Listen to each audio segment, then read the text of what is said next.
Beep, beep, beep. Hello, peepods. How are we doing? All right? Good to see you. Good to see you. Well, I can't see you, but you know what I mean. What have I got for you today?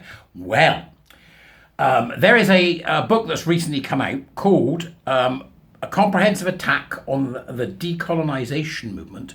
Sorry, called Against Decolonization, Campus Culture Wars and the Decline of the West by Doug Stokes. Now, some of you out there in the ether, GC, will be aware that queer ideology, queer theory and gender ideology are only two heads of the Hydra. There's another two, which is environmentalism, critical environmentalism, and there's also critical race theory, which is probably the most dangerous, I would think. Critical race theory is probably the most dangerous.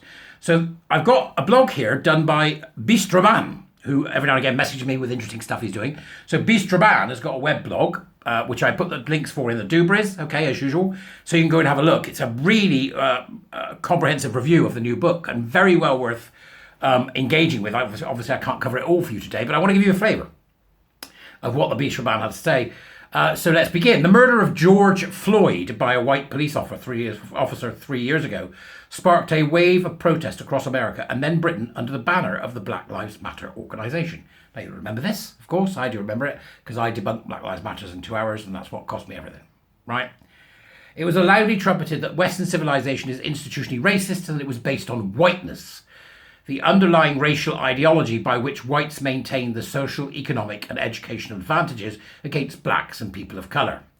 This white privilege extends to all whites, even if they were not personally racist. So that's my granddad that went down on the first ship in the Second World War, was a racist.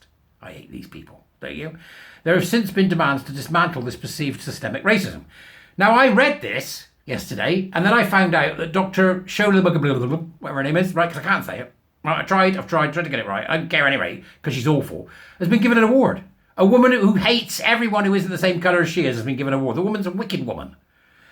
Right, so Tom Sowell, that wrote the government's very balanced race report, got kicked out of university or asked to leave university, and Dr. Mashum, right, has been given a bloody award for being a nasty racist. You couldn't make it up. The elites have gone insane, right? Now, so there have been since demands to dismantle this perceived systemic racism. It's not real. This has entered the university where, according to Stokes, it has set off a moral panic. Absolutely right. Absolutely right. There is supposed to be a gap between the number of whites and ethnic minorities enrolling at universities and the number of whites achieving top grades and blacks and other people of colour. This is ascribed to personal racism on campus and the content of the university curriculum. This is held to be Eurocentric and too white.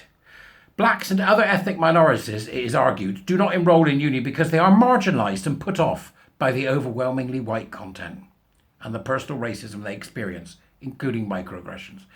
Well, you know what I hate about it the most? It thinks that people that they're supposed to be out. So we're going to help the black people, we're going to help the BIPOC people, the BAME people, the QTBOC people, whatever people it is that's picked today.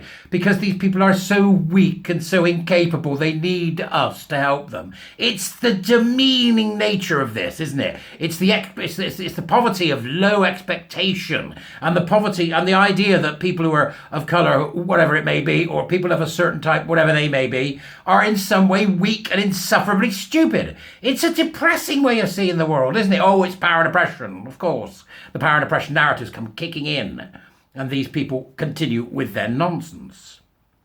So, what's even worse, at the same time, modern science and Enlightenment rationality are attacked as merely Western forms of knowledge that are alien to people of colour from outside Europe.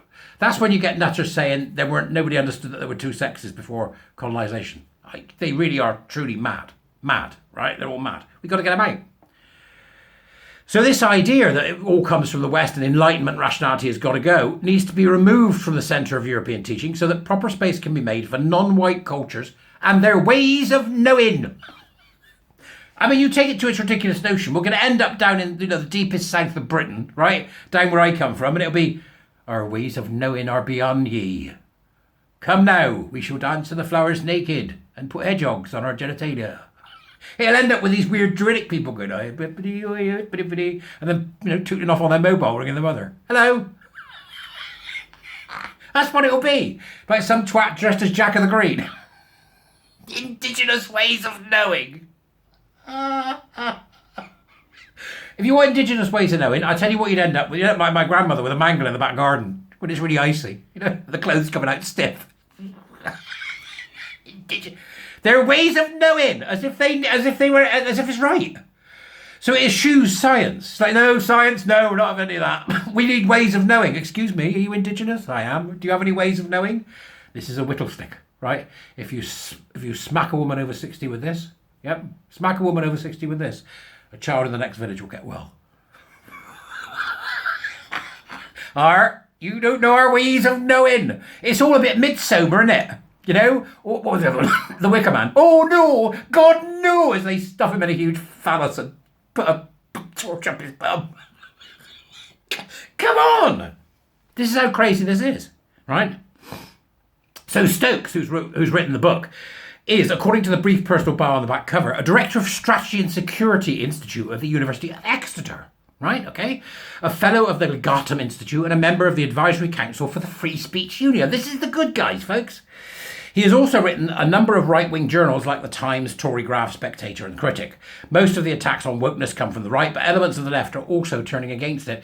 A few weeks ago, the Free Speech Union put up a panel of left-wing writers and academics who were also very much against it and its malign cancel culture. So this is the attack against the anti-racist nonsense. Remember, you're either racist or anti-racist. There is no in between. That's totalitarianism, by the way. Okay? And there are certainly important points people on the left can take from this book. Stokes argues that the determination to appoint people to prominent positions in the university and elsewhere is very much a class issue. It allows rich and privileged people of colour, like Priyamvada Gopal, a history professor at Cambridge, to present themselves as somehow more marginalised than the whites underneath. He's talking about, it's the ladder of intersectionality, isn't it? Right, so who we got in the room then? You're a black disabled lesbian? Right, well, okay, you're at the top then. Yeah. Well, I'm sorry, what? You're a black disabled lesbian and you've only got 9 toes. Right, okay, you go above the other black disabled lesbians then. Right, who have we got next? You're white, disabled and lesbian and you've got 10 toes. Right, we'll put you third. Excuse me, white and straight. Yeah, you're at the bottom. It doesn't matter what we do in between. Right, okay. What about you? Female, yeah. Lesbian. How many toes? 10? Right, okay. I'm not kidding. This is the intersectional ladder. 10 down here, 10 down that side. Oh, look. You've discovered the individual. So, an example is given here by Beast Rabban. Gopal declared that she was less advantaged because of her colour than the porters at Cambridge. This is a woman who's sitting in Cambridge getting paid a fortune. The Beeb's senior journo is an Asian woman who declared that she wouldn't have got her position without the corporation's diversity scheme. So she's admitted that she wasn't capable. They're so thick. This is questionable, mind, as her father is a billionaire owning one of Britain's football clubs and her mother is a millionaire in her own right. These people, I'll say it again, it's the shabbily coiffers. It's the professional managerial class and it's the neglect of the working class, because that's what this all is. It's so they can avoid having to deal with the reality, which is they've got too much money and some people have got too little. Ta-da! Anyway, Beast Rabban's written I've only literally just scratched the surface of this brilliant article that Beast Rabban has written and taken the time to do so. So as per usual, folks, take the time to write it. You can take the time to go and read it. All right, so go and have a read. It's a cracker. And it also might be a good introduction to those who don't understand the basic tenets of critical race theory and how unbelievably dangerous this nasty thing is. Other than that, come and be a warrior teacher. I'm so excited to get started in January. But all these good people, we're going to start 3 sessions on the second Thursday of every month. So, come and be a warrior teacher. Look at my pinned tweet. It's all in there. I'll see you later, all right, folks? Oh, subscribe, become a Jesterite. Bye-bye.